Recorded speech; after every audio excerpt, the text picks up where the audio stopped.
Hey guys, thank you for tuning into this quick introduction to the MOPG podcast. So I wanted to just peel back the curtain for a second and just give you a little layout as to what to expect from this show, what to expect on the different episodes. So what we're going to be doing with the podcast is taking some time to, one, peel back the curtain on who Martin Outdoor Property Group is, some of the different adventures and things that we get to go on, both professionally, but some of the different stories that I find meaningful and impactful about some of the things that our brokers or our teammates are getting to do or doing, or some of the things they're accomplishing outside of real estate. So there's going to be some peeling back of the curtain just about who we are and who the different people are.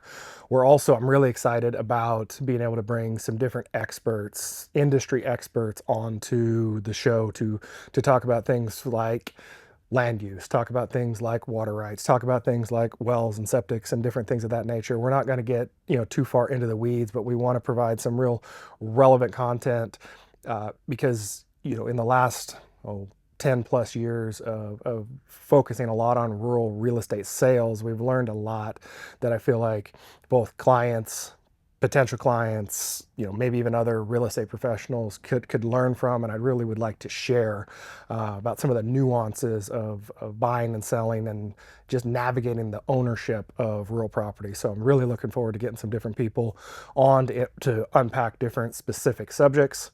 And then we're also going to continually bring quarterly market updates about what's going on in the market, and to take some time to unpack the different areas of the rural sector, whether it be farm ground, whether it be ranches, whether it be rural residential, waterfront, things of that nature, and then just bring a general market update about the Southern Oregon real estate market to you guys once a quarter.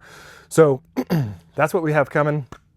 Formally, Land and Blast Podcast is now MOPG Podcast, and look forward to bringing you guys a bunch of content as we're able to put it together each month. It will be a monthly episode, so stay tuned. Thank you.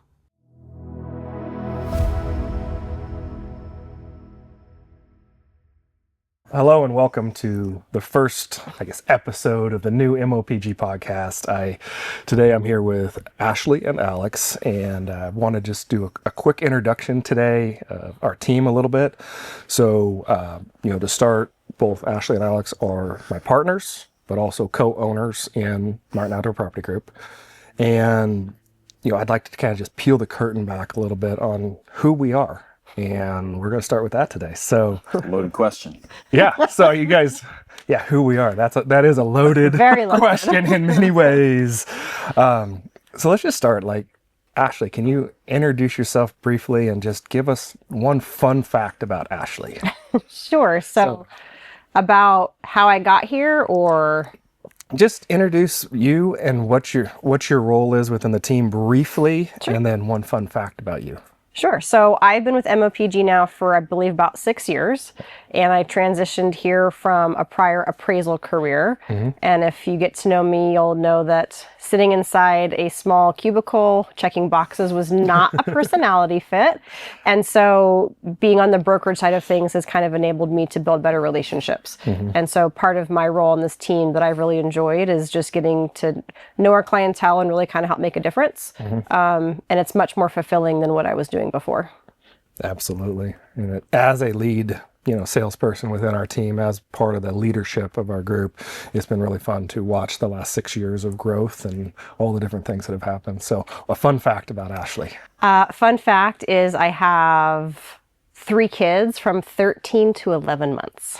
Yes, that is a fun, especially the last one. Yes, especially the last one really made that fun. Anyway, what about you, Alex?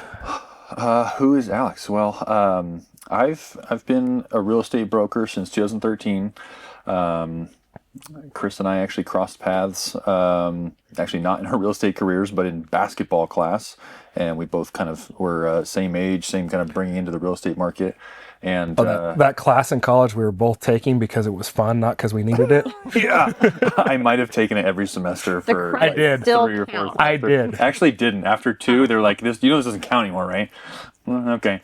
Mm-hmm. But so I kind of fuddled my way through kind of getting launched in real estate as people do, and I had a part-time part-time gigs as I got full-time, and then 2015 until 2019, I played in the residential and rural residential market by myself until this guy didn't know he beat me on a listing, and I had to call him up for some help on another one, and here we are today. So I joined the team in 2020, and initially tried to kind of navigate things myself, had a good time, but really kind of felt like I was on an island, and you notice I'm now in between you two. So anything but an island. Anything but an island. So I've really enjoyed coming alongside you guys and kind of taking up my part of being the person that's able to do some brazen sales stuff, and I just want to walk up and just introduce myself, say hey, and how can I help you? But also the kind of techie person too. So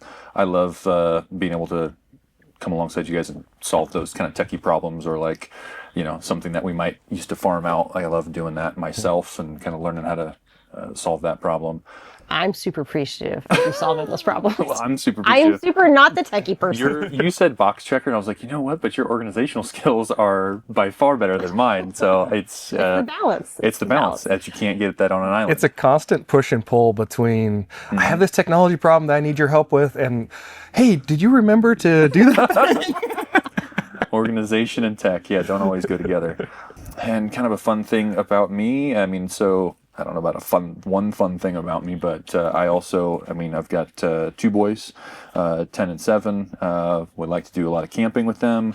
And my big thing is playing basketball. So I love to play myself, but I'm also coaching my 10-year-old. Awesome. So that's been kind of fun. Awesome. What about you, mister? Um, Who is Chris Martin? Oh, Chris Martin.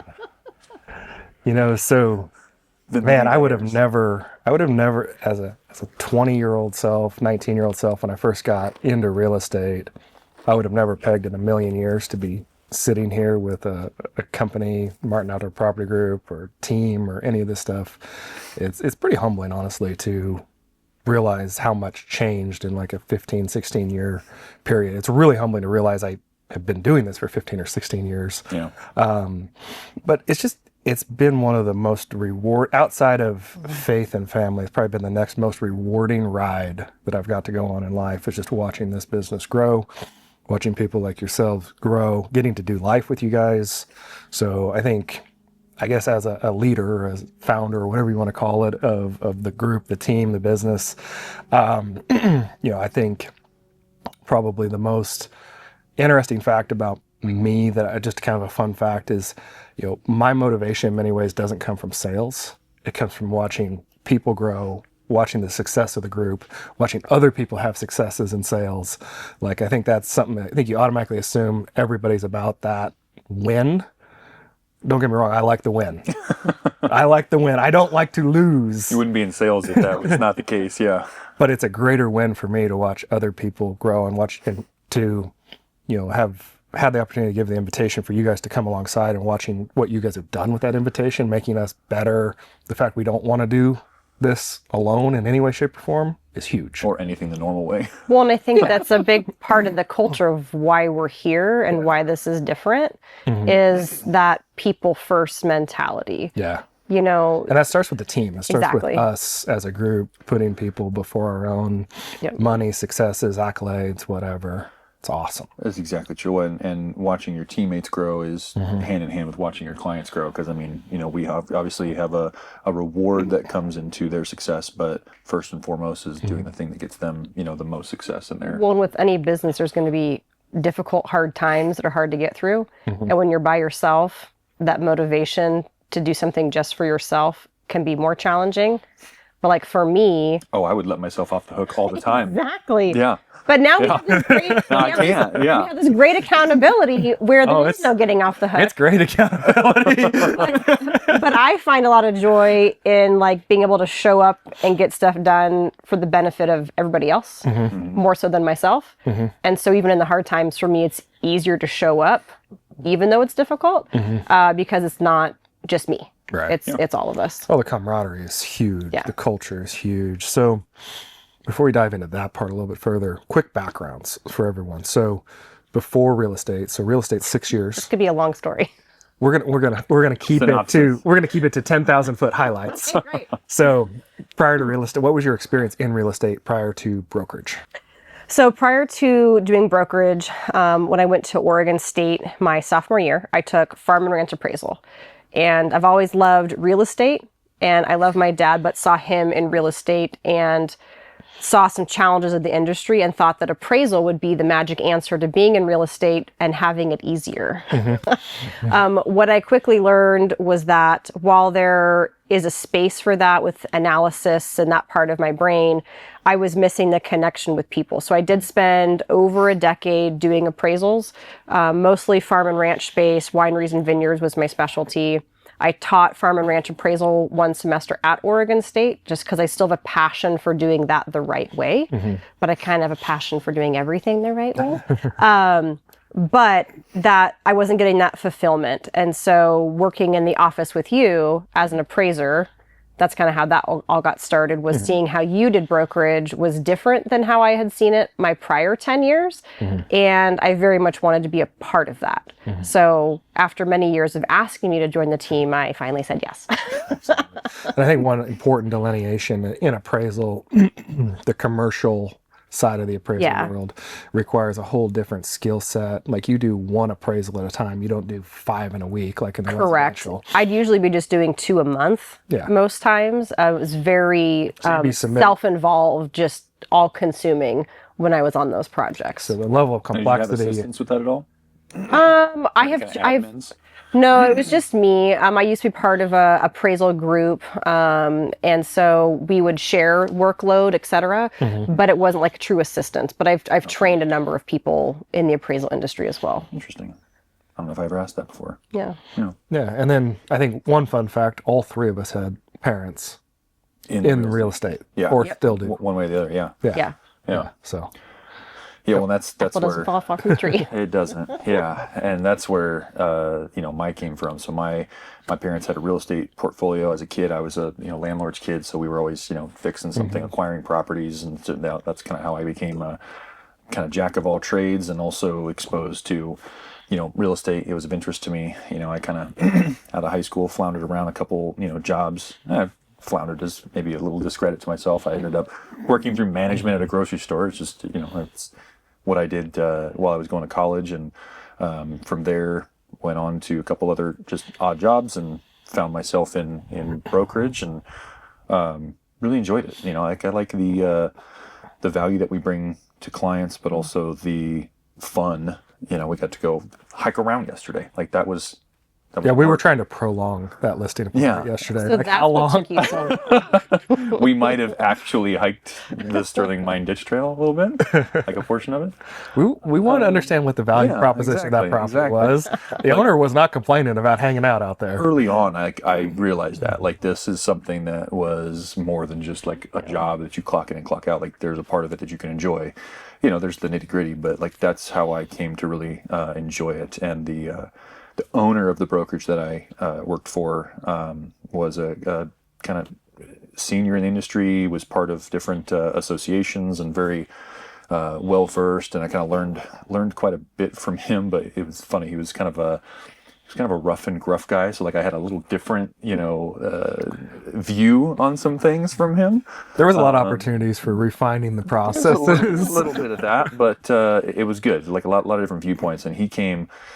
He was actually one of the people that as a millennial, you know how to use the tech, but he actually had built some of the tech. So he and I had a lot of conversations. He was big into photography. And computer works, but like in the way that he actually understood how the systems worked and stuff. So we connected on that level. Coding and websites and different things. Yeah. No, and so that was really cool. Yeah. That's why you're. I'm tech to a certain level. Yeah. And I have no interest. I'm just no tech. Just don't, as long as you guys don't tell anybody else, I'll do your tech. It doesn't go from there. We keep you busy enough. Yeah.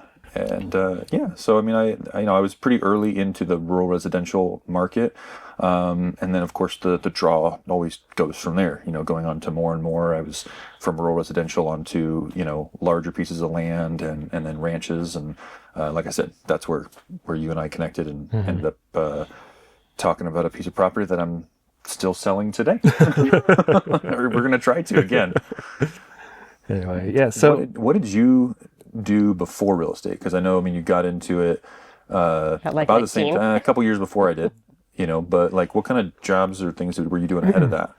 So probably the first thing I ever got paid for, other than doing like some farm ranch labor, bucking hay or something, was setting up MLS searches for my mom at like 13 and 14 years old. Okay. So fast forward, I did, through college, I just did farm kid, or high school, did farm kid type work and that. Yeah. And then in college, I did more. The old Rapatoni system. Yeah, I did. Well, there was one before that too. Oh, funny, yeah. I did. Not to date us.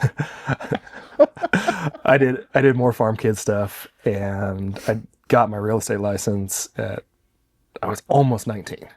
Okay. So it was 2007, 8, somewhere in there. And then I also swung a hammer for 2 years as both a laborer, apprentice carpenter, while I was going to college. So I got to do a couple of projects, commercial, small, like remodel, town and country Chevrolet, did a couple of things like that. Did a bunch of residential remodels for a contractor in Ashland while I was going to school there. Still a friend of mine today, but I realized pretty quickly that though I wanted to build like a construction business, it wasn't the right time or season for me to do that. And then I'm like, oh, what am I going to do? I have this college degree and I have a real estate license and I have a little bit of background in construction. What should I do? And then I randomly ran into Nancy Venuti, who said, why don't you come to work for me? And the rest is kind of history, where I realized I was actually good at real estate and I could actually do it. And even though I swore I'd never do it, here you are. it's the only real career I've ever had.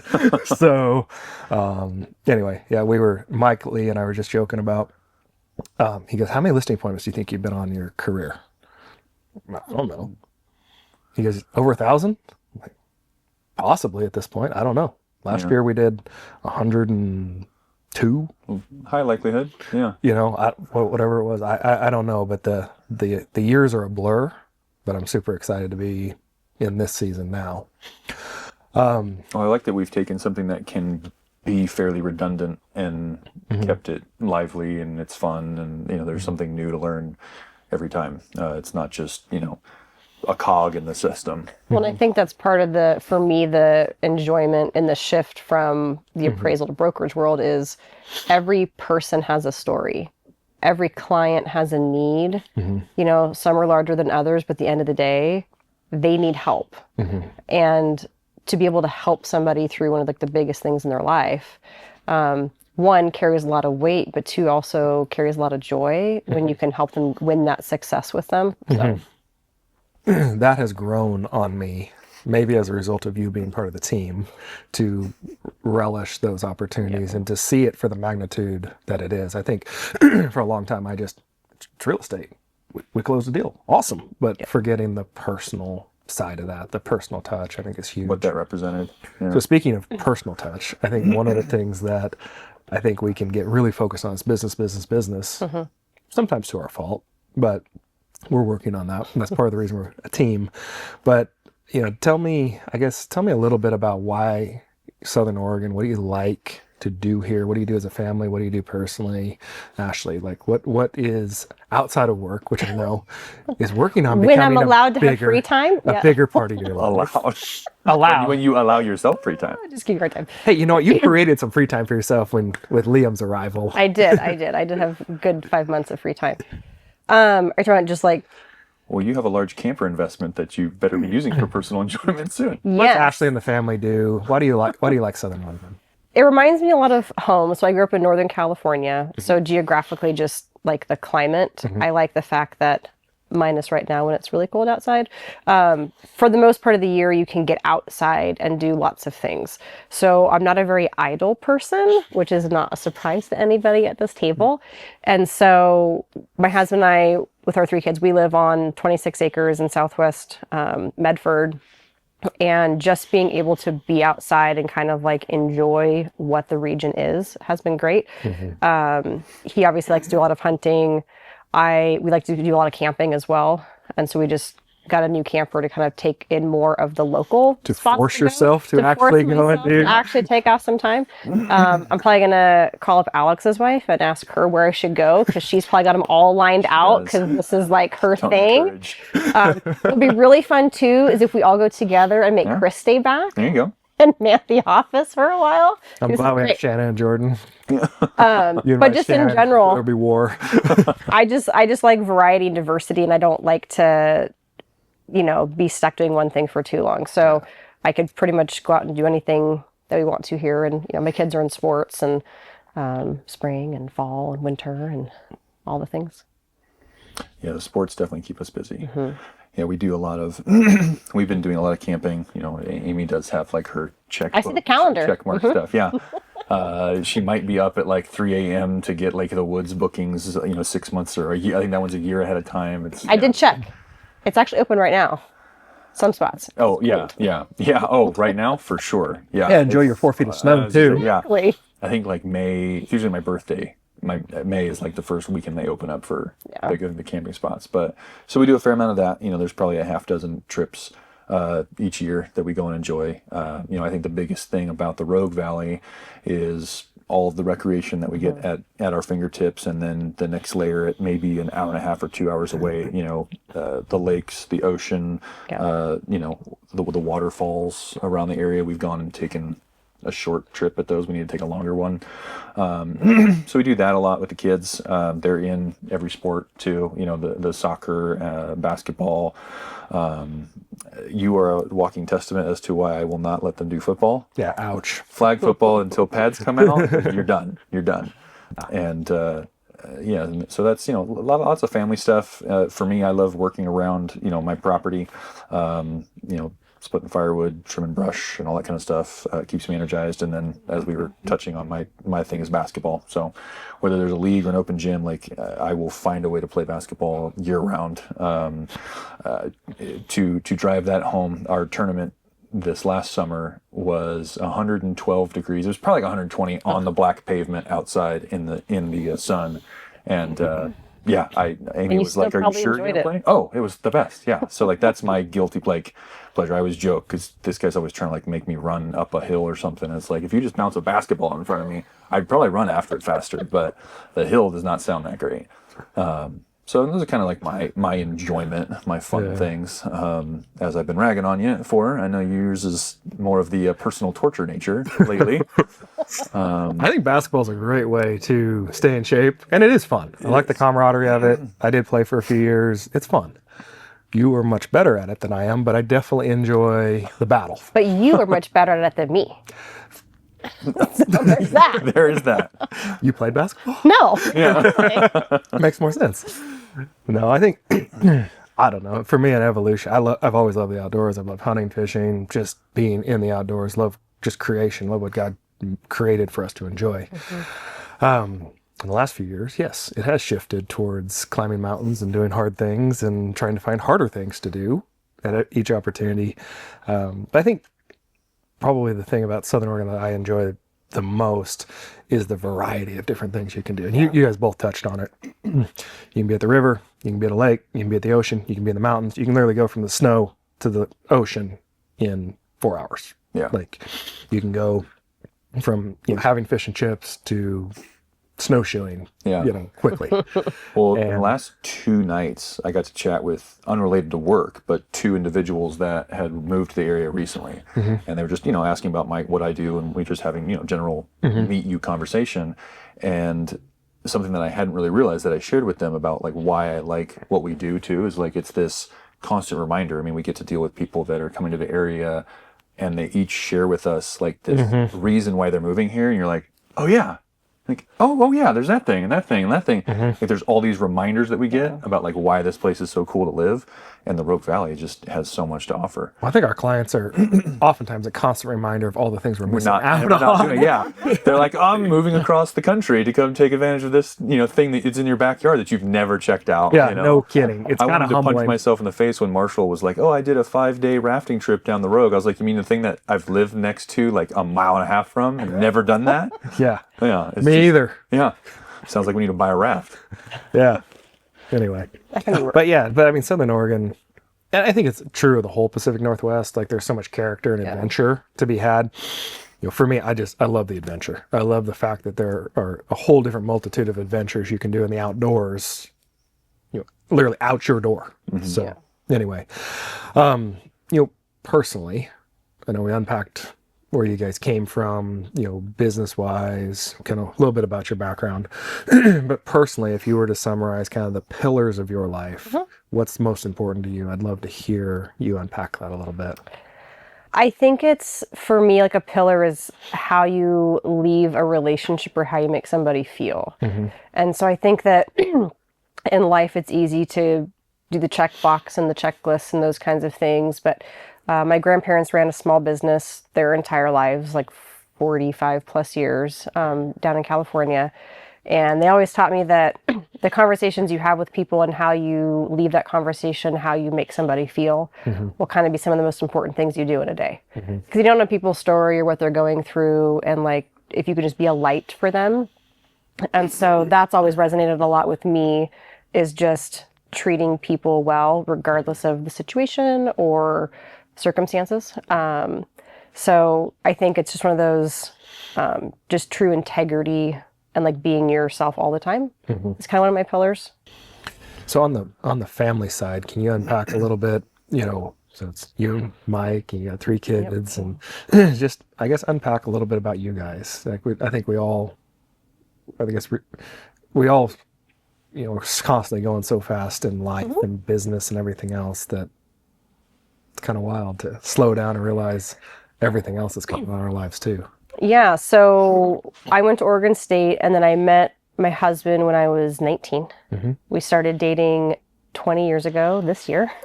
Nice. So, and I turned 40 next month. So now officially for half of my life, we have been a pair in this world. That's awesome.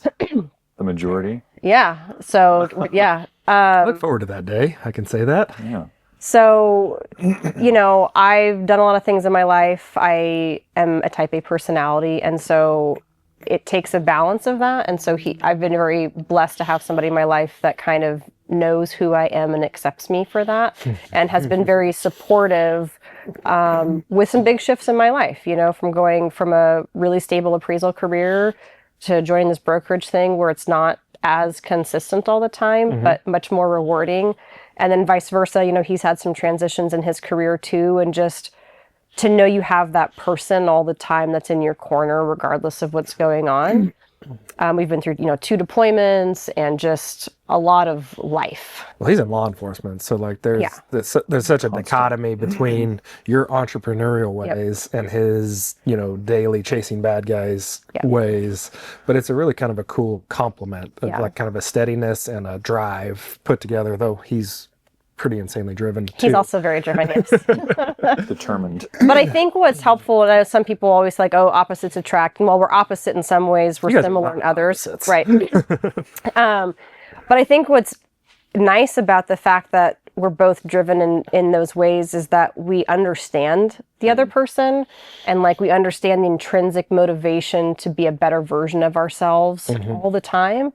And so by both of us accepting the other person for who they are, I'm also hoping that my kids see what that support looks like for their future relationships, just as far as it does take sacrifice and it takes negotiating and balancing, and it's always a give and a take. And sometimes you got to give a lot more than you're taking, and vice versa. And so I think that's my biggest thing there, is just after being with him for 20 years, is it's equal but never equal, if that makes sense. Like we're always equally yoked, but that comes from sometimes having to be there more for one or the other at different times. And so we just make a really good balance. And I'm just appreciative of that. And I love the analogy somebody said, I heard, where a lot of people say, well, marriage is supposed to be 50-50. No, it should be 100-100. Yeah. And that's, I think what you're talking about. Yeah. The whole conversation of equality is that it's, you're one, so it's, there is no... You become one. Yeah. There's no one or the other. It just is. Yeah. That's what's a great piece there. I like that, in our group, we're all in this similar seasons. It's nice to, be able to, it's funny to use the word like troubleshoot, but, rely on each other to kind of see like, how steps are going and what we can do, to support each other. And well, there's an empathy. An empathy that goes waving a hand, I've got this thing I've got to do, and it's like, okay, we're going to pick up slack because we believe in what you're doing, and vice versa. Whether that be putting in spouses' birthdays and kids' birthdays in the calendar, so your spouses know that you have them off. Totally thought about doing that myself. Totally did. It's a great idea. Yeah, it's a good idea. Yeah. Thank you, by the way. Appreciate that. I don't have to think about it anymore. Just my yellow marker shows up. But the support from all of us to make sure if we have to give extra in certain times to allow the families back at home the time they need, whether it's like kids getting sick or anniversaries or trips that are really important, or like you take a specific time all the time with your spouse for your, fresh kicking off the year, so you guys can reset your goals together. Just the fact that everyone here is fighting and vying for that time as well, as far as knowing it's a priority and shifting things as needed to make sure home lives are fulfilled like they need to be. Well, it's kind of that golden rule of, I want for you guys what I want for myself. Like I want us all to be successful in business and and personal lives too.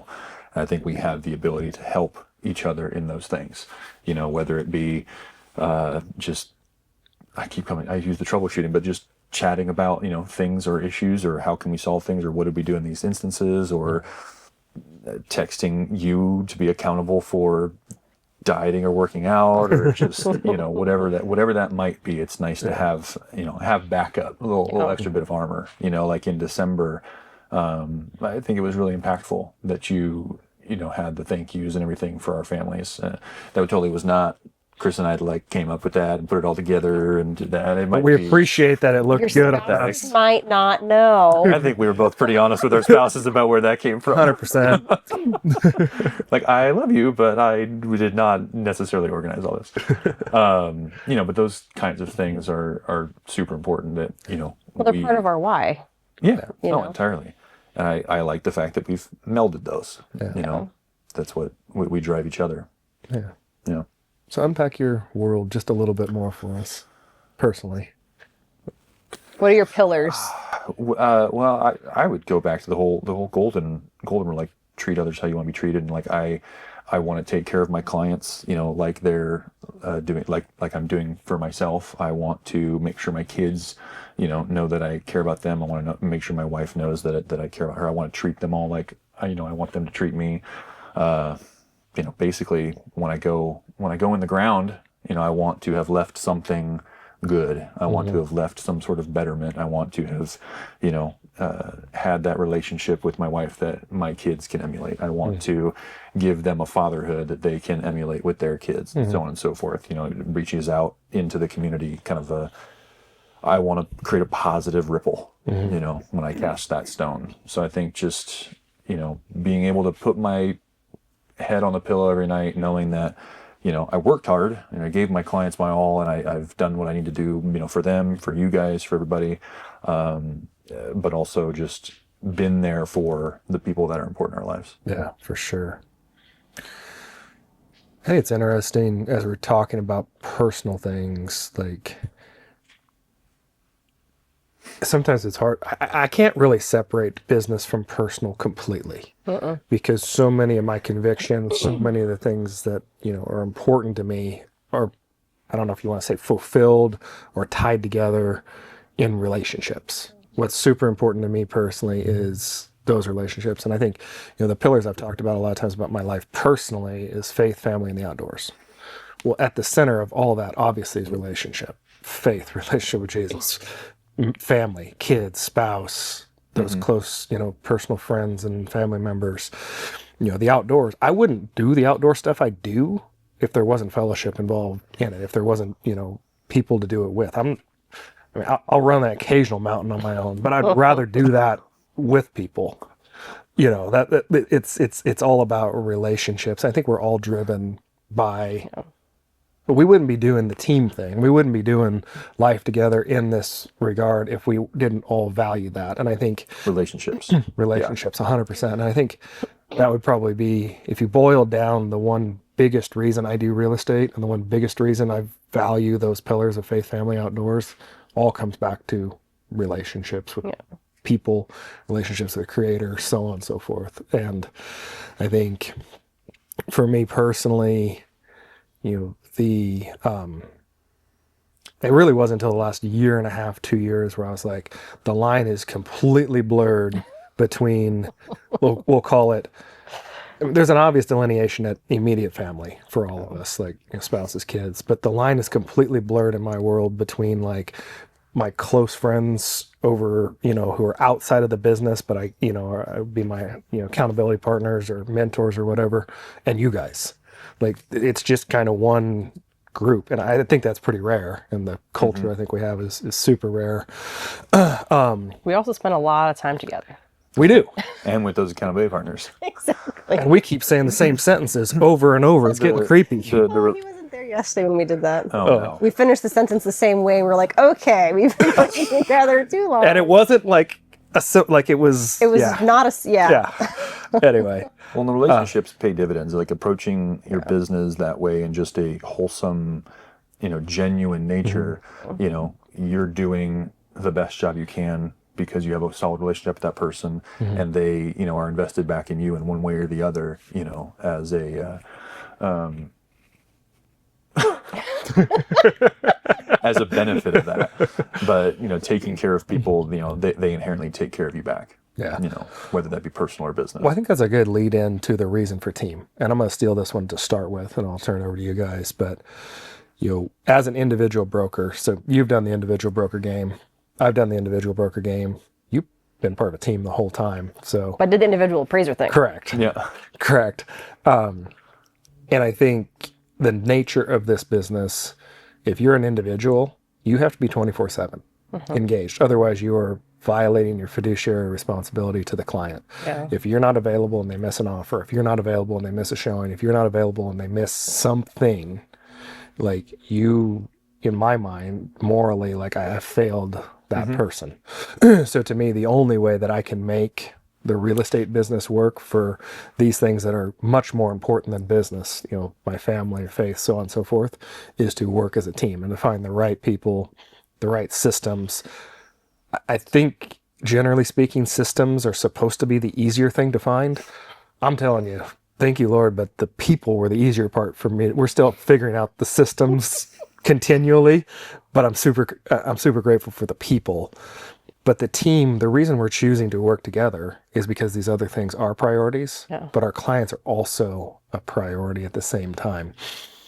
There's, we're not choosing to, work as a team, because it makes us more money. We're not choosing, well, in the grand scheme of things, long term, I believe it will, because we'll be able to do it consistently. Yeah. But it's very much we're doing the team thing for, balance, a balance, a healthiness to each one of us in our lives, spiritually, physically, so on and so forth, and then the ability to still take care of our clients the way that they should be, the way we would want to be, taken care of. And I'd love to hear, kind of your guys' perspectives on, what you've learned as far as why being part of a team and why doing it the way we're doing it is important.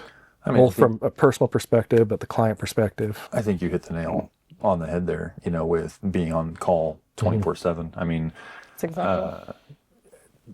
Being an individual agent, I'm sure you have a handful of trips or weekends or whatever it was that you just had to cancel last minute. I've train wrecked many things that should have been fun. Yeah. And all over something that probably if you took a step back, like not important, but it was important to that individual. And so you, based on, your moral code, you needed to be available for that because they chose to work with you. Well, I remember I got married about 8-9 years after I got into real estate. And the first time in that entire period of time that I had actually disengaged was when I went on my honeymoon. Yeah. And I disengaged completely for 2 weeks. And I was like, also, what just happened? Yeah. Well, and a smart move on your part, but also kind of a shining light on how stressful it can be to be a broker. Was your marriage planned so that it was during a very low period in the market? Your wedding day? Yeah, the date, yes. Date, yes, 100%. 2016 was not the planning, not the planning. No. The date. The date, no, 100%. Yeah, And it was true broker's planning right there. What's the least busy time of year? December 31st. Yeah, exactly. No. That plan hasn't worked every year, by the way. I recognize that. There is these things called transactions that have to close before the end of the year. But no, but then that's the big translation to being in a team. Like, I don't think, aside from something small or, for those that don't know, we try to rotate weekends to balance, that stuff out on a weekly basis too. There's been something where a weekend lands on something and we got to, do a little bit of give and take. There's no perfect solution, but I have not canceled a plan in 3 years. Yeah. That's been super awesome and a huge change from, the traditional individual broker. Just, I do everything from take listing photos to hanging the sign to, all of it. Yeah. What I was going to say is just about, the whole what working on a team has meant to me. I've worked with a variety of teams over my 20 plus years in the professional setting. Mm-hmm. And what's been so different about this team is that no one on the team is self-serving first. Mm-hmm. And so I think there's a lot of assumptions about, how teams are structured. And for a long time, the team idea, I think some people look at that as a negative sometimes, as far as more to manage, or you have to do so much more for all these different reasons, or it gets more complicated. And I've been on teams that didn't feel like teams. Mm-hmm. And that you almost are like on an island, but you're on a team, and it's like this, you don't kind of know how it fits, but there's still a responsibility to do stuff for the team, but it's not equal and not everyone's contributing the same. And so I've had some pretty bad experiences with teams in the past. But since joining MOPG like 6 years ago, one thing we just keep talking about is this is not normal. Well, what's more not normal is how it came together. Right. And I'm not going to say no planning, but like, it wasn't like it was just headhunted and like, I'm going to select, like, it was just like, it was super organic. Right. Yeah. And it just felt right. And I never have to question the motivations of why you guys show up every day. I never have to question your priorities in life. And I'm here and he's here and you're here to support each other with those priorities. Like you were saying, like you haven't had to cancel any trips. With my husband's work schedule, we only get Sundays off together. Mm-hmm. That's the reality of, our stuff. But when I have a weekend off, I don't have to look at the phone. I don't have to read an email. Mm-hmm. I can fully disengage and be present for my family. And until I was part of this team, even when I was other teams, I never had that. And so the trust that I think we have with each other is rare. Mm-hmm. And I'm very appreciative for kind of how that's all come to be. Well, it's interesting too how, there's a significant personal benefit to each one of us and our sanity and family and so on and so forth. The other piece I think that's really hard to articulate is the benefit to our customers and our clients. Yeah. We've always kind of joked that, each one of us individually can very much be a good broker. They know what they're doing. We can come up with a price. We can come up with a marketing strategy. We can do all those different things individually. But without fail, the difference between the product that we put together, whether it's a conversation about price, whether it is an offer, whether it is marketing, if we put it all together, she writes the first round, you write the first round, we come together, we beat it all up together. Always better. Always better, because let's face it, you are very different than you. We are somewhat similar in some ways, but we look at a lot of other things very differently. Yeah. You put it all together, meld it together, and you get a much better product, outcome, negotiation strategy, whatever that might be. And the other part that I think is really hard to, quantify in any kind of scientific way is when we're fresh. When we're not stressed out, when we've had the ability to take time off, we're that much better both for ourselves, but for the sale, the transaction, the marketing, whatever we're working on, we're fresher, we're not missing things, so on and so forth. So I think, I talk to a lot of highly successful individual brokers, and some of them I've never had a conversation with in 10 years where they didn't sound exhausted. Yeah. It's funny. What was going through my head is that in our arrangement, clients have access to a broker, one of us at any point in time, but they don't pick up we don't pick up the phone and sound, tired or not even physically tired, but just like another problem, like we all. Most of the time. Most of the time. We're not perfect. Yeah, pretty good track record. But they get a fresh, person. It's not just, work. Well, I remember talking to one broker, and I have a ton of respect for her, but she said something like, well, I first day I've taken off in it's like a year and a half or something. It was like, a year and a half? Yeah. Like, how is that good for you, your family, your client? Like, I respect you've done a ton of business. You probably made more money than me. That's okay. Well, I feel like I went to Alaska. I went to Idaho. Yeah. I took, time off with the family. My wife loves me. Like, I'll take this. Well, we've gone through an evolution where, like, working hard or being the hardest worker is like this badge of honor. It's like the whole CrossFit tear of the lung thing. Like, if you're not, sure, working hard enough to like hurt yourself, are you working hard enough? And it's like, what are you doing all this for? Yeah. If you can't take any time to enjoy it, then like what's your why? Why are you even doing it? I think that comes from identifying what success means to you, or like what success means like us as a team. And for me, success when I was younger was very much about, financial success, because that was kind of where my mind was at that time. But as I've gotten older and since lost my grandparents, and you realize life is finite, right? So what is success? And that kind of circles back to just leaving a good impact on the people I come across, including my husband and my kids and my family and my team and our clients, and really being able to make a difference. So for me, success is entirely fueled by my relationships. And it's different for every person. Yeah. I'm going to butcher the quote, but there was a celebrity that was going through this little weird coffee machine that they like to use, or whatever. It's a super like ancient like French press. And they're like, yeah, it's quite a thing, and it takes me 4 times as long to make the pot of coffee as the Keurig. He's like, but life is finding special ways to waste your time.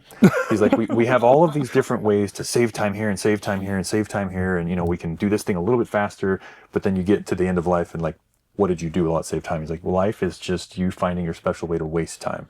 And that was kind of interesting. Like, we're going to use it all up. Just one way or the other. We get to hear that story over and over from clients, especially ones who are relocating from a really high, intense, busy lifestyle in a city, and they're buying 100 acres, or they're buying 20 acres, or they're buying 1,000 acres for a shift in, perspective in life and lifestyle.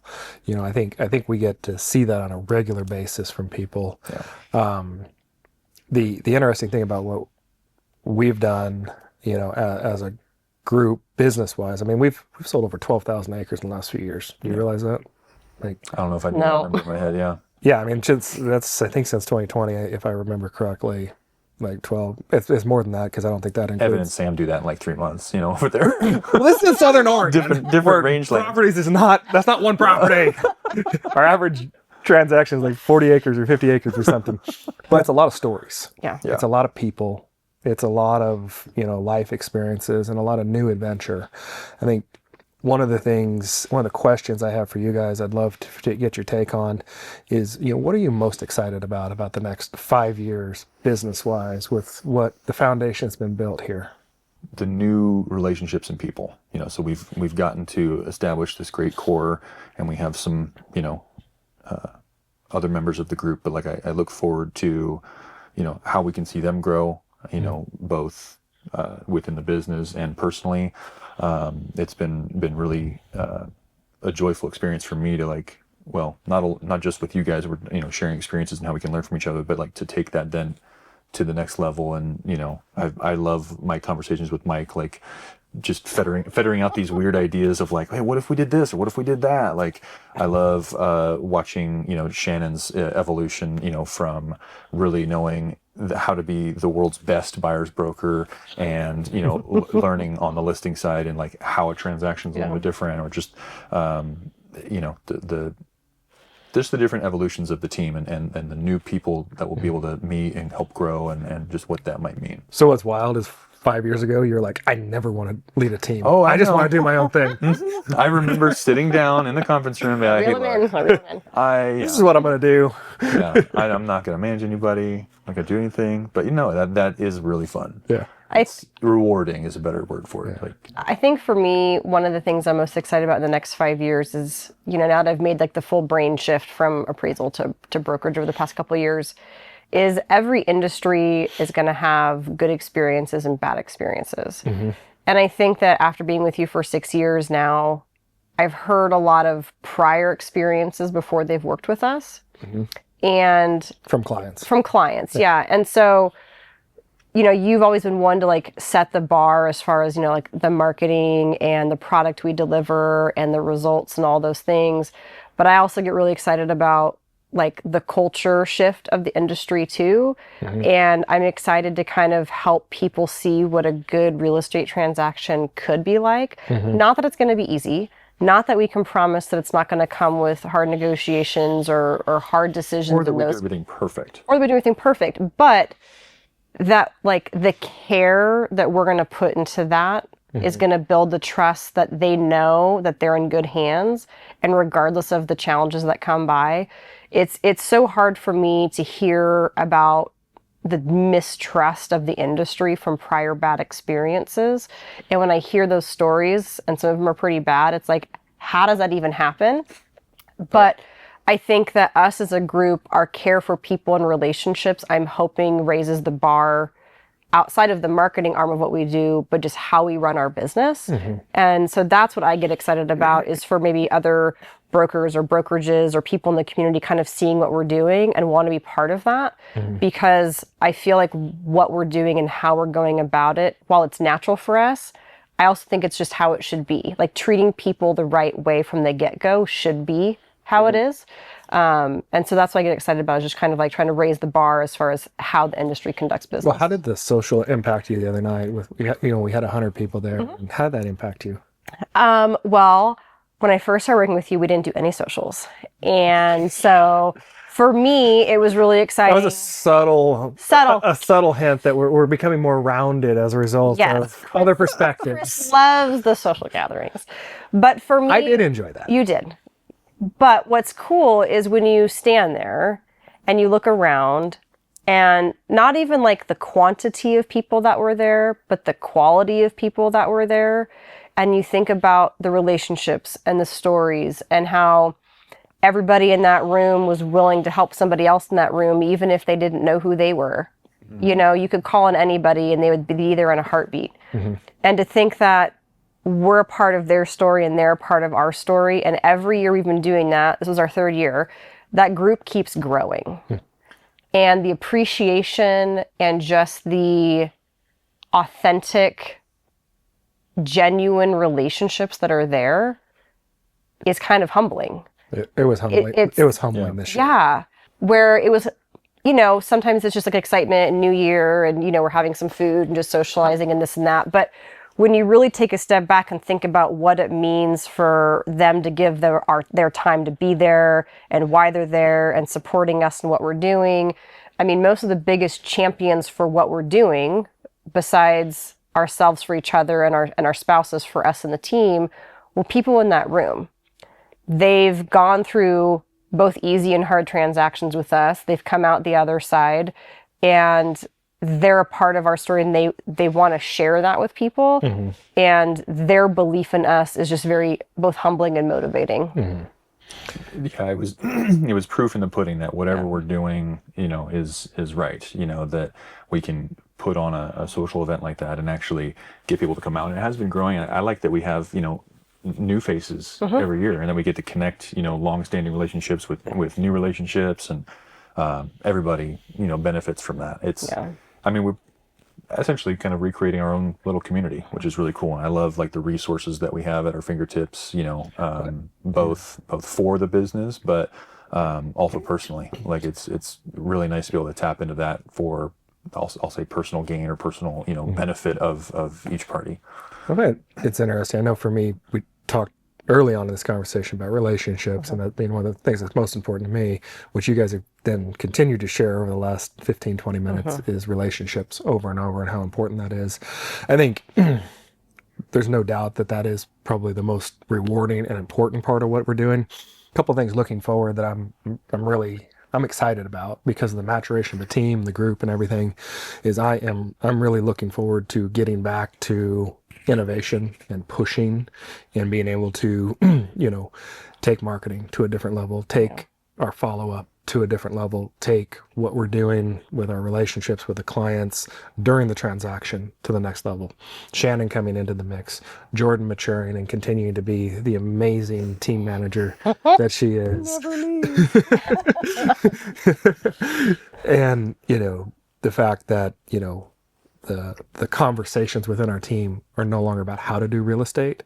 They're about what are we going to do to be better. Hey, I have this idea. Mike just said, hey, let's get one document together where we put in, all these different ideas and different things, and let's make it all better. I'm like, sounds great. It sounds like something I would have come up with. That's awesome. Yeah. Iron sharpening iron. 100%. How can we all be better? But I also, appreciate having partners like you guys that are freeing me up as we're all growing and learning how each other thinks and does, freeing me up to do those things that, I'm super excited about what the next evolution of MOPG is going to look like over the next 5 years. 5 years from now, I'm excited. I'm super excited for where this could be, where it's going to be. I learned a long time ago that, the exact vision I have, doesn't always play out. And it's played out many times better than I expected. So I'm learning to, kind of remove some of my own expectations and go, okay, this could be really fun. And that's a lot of the perspective I'm coming into this year with. This year is going to be fun. And I can't wait to see what new things happen, what old things continue to be successful, what things we can peel away that we thought we needed to do, but we don't need to do, all those different things. I'm looking forward to the evolution of all that. And I guess just continue to do life with a bunch of, people that I count as family at this point. Yeah. So, I think that's a good introduction to why we're doing what we're doing, who we are, where we're going. And, I appreciate you guys. I mean, I don't take it lightly to count you as, partners or co-owners in what we're doing. That's a huge commitment level thing for all of us to be able to depend on each other in that way and be like you say, no plan B. Like, this is what we're doing. No plan B. Yeah. Well, I mean, it's I think an achievement for us to be able to take some of that, and all three of us carry that weight together. I mean, we can go a lot further if we share it. And grow this into something more, and an inhibition to try new things. Anyway, well, thank you for joining us today on episode 1 of MOPG Podcast. Thank you.